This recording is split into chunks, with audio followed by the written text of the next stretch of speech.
In 1892, an unknown photographer captured something that shouldn't exist. A single image that would make Chicago police burn entire files, and 3 people simply vanish from the face of the earth. What you're about to see was never shown to the public until today. This is the story of how one photograph changed the course of history in one of America's darkest cities, and why some truths should remain buried. Chicago, 1892. The city buzzes with progress and modernity, preparing for the World's Fair that would change its reputation forever. But not all progress brings light. Sometimes it only illuminates the darkness that was already there. It's in this setting that our story unfolds. In a photographic laboratory lost among the smoky streets of the South Side, a man named Theodore Marsh worked tirelessly, capturing images to document the construction of the Great World's Fair.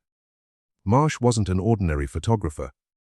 A specialist in experimental techniques, he had developed his own chemical process that, in his own words, revealed what the human eye couldn't see. Words that, in retrospect, sound like an omen. On October 23, 1892, a Marsh photographed the construction of the main pavilion.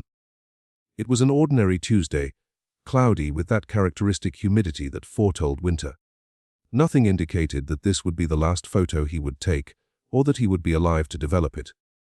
The photograph was found 3 days later by James Whitmore, Marsh's assistant. The laboratory was intact but empty, as if Theodore Marsh had simply evaporated. Whitmore found the photographic plate still in the developing bath, forgotten. When he removed it and examined it against the light, what he saw made him recoil instinctively. At first, it looked like an ordinary photograph of the construction site. Workers in silhouettes, cranes against the gray sky, the metal structure of the pavilion taking shape. But there was something more. In the lower right corner of the image, partially obscured by a shadow, there was a figure. A figure that shouldn't have been there. It wasn't there when Marsh took the photo. Whitmore called the police. Detective Patrick O'Malley, a veteran in strange cases in the city, examined the photograph personally.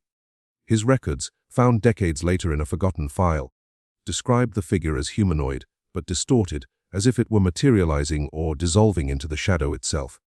The most disturbing part, the figure seemed to be looking directly at the camera. Ali wasn't a man easily frightened. He had seen everything on Chicago's streets: murders, fires, the violence that accompanied the city's rampant growth. But this photograph disturbed him in a way he could never explain. His reports, handwritten in increasingly nervous handwriting, document an investigation that began routine and became something very different. First discovery. No worker was in the figure's position when Marsh took the photo. O'Malley interrogated all 23 workers present at the site that day. All had solid alibis for their positions. Second discovery. The chemical composition of Marsh's developer was unique. It contained substances that didn't exist in any photography manual of the time. Elements that, according to a chemist consulted by the police, shouldn't produce any image at all, only destroy the plate. Third discovery. This wasn't the first time. Searching through old records, Ali found 3 similar cases in Chicago over the past 5 years. Always the same pattern. Experimental photographers, unconventional techniques, and impossible figures appear in their images. All the previous photographers had disappeared, and all their photographs had been confiscated by the police and subsequently lost or accidentally damaged. O'Malley began to suspect he wasn't investigating an ordinary disappearance. He was uncovering a conspiracy. The answer came from an unexpected source. Margaret Sinclair, widow of one of the disappeared photographers, sought out Ali in secret. She had kept something that could explain everything. In her home, Margaret showed the detective a diary left by her husband, Charles Sinclair. The last entries written in the days before his disappearance revealed a disturbing discovery. Charles had discovered that the photographic technique he and others were developing didn't just capture light. It captured something more. Something that existed at a different frequency from the reality we know. According to his notes, the figures in the photographs were visitors, entities from another dimension that occasionally materialized in our world, invisible to the human eye, but captured by their experimental chemicals. And Charles had discovered something even more terrifying. They didn't appear randomly. They were being attracted. Each photograph with the special chemistry functioned as a beacon, an invitation. The last entry in Charles's diary was a single line written in trembling handwriting. "They know that I know they're coming for me." Ali finally understood what was happening. The photographers weren't disappearing, they were being taken. But the story didn't end there. Digging deeper, Ali discovered that someone within the police force itself was sabotaging the investigations. Files disappeared. Evidence was lost. Witnesses were discouraged from speaking. Captain William Hartwell, O'Malley's direct superior, had been promoted suddenly after each of the previous cases. His personal wealth had grown inexplicably, and he always insisted that investigations into the disappeared photographers be closed quickly. Ali began investigating his own superior. What he discovered shocked him deeply. Hartwell was being funded by a group of powerful industrialists in the city, men who had interests in the World's Fair and didn't want superstitions to interfere with Chicago's progress. But it wasn't just money. Hartwell had become obsessed with the photographs. He collected them, studied them, tried to decipher the secret behind the apparitions. In his twisted mind, he believed that by controlling these entities, he could control the very future of the city. Ali realized he was being watched. His own investigations had drawn attention, and now he was also in the crosshairs. On November 15, 1892, Ali made a desperate decision. He stole Marsh's photograph from the police station safe and took it home. That night, he wrote a complete report about everything he had discovered and hid it. The next morning, Ali had also disappeared. Theodore Marsh's photograph disappeared with Ali.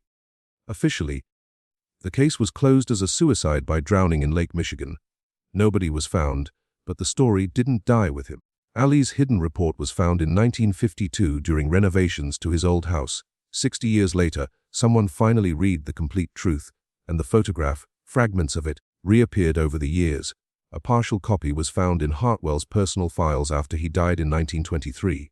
Another section appeared in a private collector's collection in 1967. Every person who possessed a fragment of the image reported disturbing experiences, shadows moving in the corners of their eyes, whispers in unknown languages, and the constant sensation of being watched. Some modern researchers believe that Marsh's photographic technique really did capture something beyond the normal visible spectrum. Not supernatural entities, but quantum phenomena that 1892 science couldn't comprehend. Others argue that the entire story is just an elaborate urban legend created to explain a series of unrelated coincidences and disappearances. But there's one detail that even skeptics can't explain. In 2019, during excavations for the construction of a new building at the site where Marsh's old laboratory once stood, workers found something extraordinary. Buried 3 m deep, perfectly preserved in a sealed chamber, was a metal chest. Inside it, photographic equipment from the 1890s, bottles with chemicals still intact, and 23 photographic plates that had never been developed. Authorities confiscated everything immediately. Officially, the material was sent for scientific analysis. Unofficially, no one knows where it is now, but some of the excavation workers, before the authorities arrived, managed to photograph the chest's contents with their cell phones. These images leaked on the internet for a few hours before being systematically removed from all platforms, but not before some people downloaded copies. And these people report that enlarging the images of the undeveloped photographic plates, it's possible to see shaped silhouettes, figures that seem to be moving even in a static image. The question that remains is, what did Theodore Marsh really capture in that photograph from October 1892? Was it something that had always existed, waiting only for the right technology to be revealed? Or did he inadvertently open a door that should have remained closed? And what if the door is still open? The story of Theodore Marsh and his mysterious photograph reminds us that not all knowledge is safe to possess. Sometimes, some truths exist in the shadows for good reasons. Chicago grew and modernized, becoming one of the world's largest metropolises. But in its foundations, buried under decades of progress and forgetting, stories like this still exist. Stories of people who disappeared without a trace, of discoveries that were deliberately concealed, of mysteries that challenge our understanding of reality. Perhaps Marsh, O'Malley, and the others didn't simply disappear. Perhaps they discovered something about the nature of reality that forced them to cross into another plane of existence. Or perhaps they were silenced by forces that prefer to keep certain secrets hidden. One thing is certain. In an age when every moment is digitally documented, when cameras exist on every corner and in every pocket, we must ask ourselves, what else are we capturing without knowing? And when technology advances enough to reveal what our modern cameras are really capturing, will we be prepared for the truth, or will it be prepared for us? This is just one of many stories lost in the obscure archives of American history. Mysteries that were deliberately forgotten. Cases that were filed away not for lack of evidence, but for excess of it. If you were intrigued by this story and want to discover more mysteries like this, cases that unite terror, history, and inexplicable phenomena, subscribe to the channel and activate notifications. Every week, we dive into a new lost file, a new story that challenges our understanding of what's possible. And leave a comment. Do you believe Theodore Marsh really captured something supernatural, or is there a scientific explanation we haven't discovered yet? Until the next investigation, remain vigilant. You never know what you might be seeing.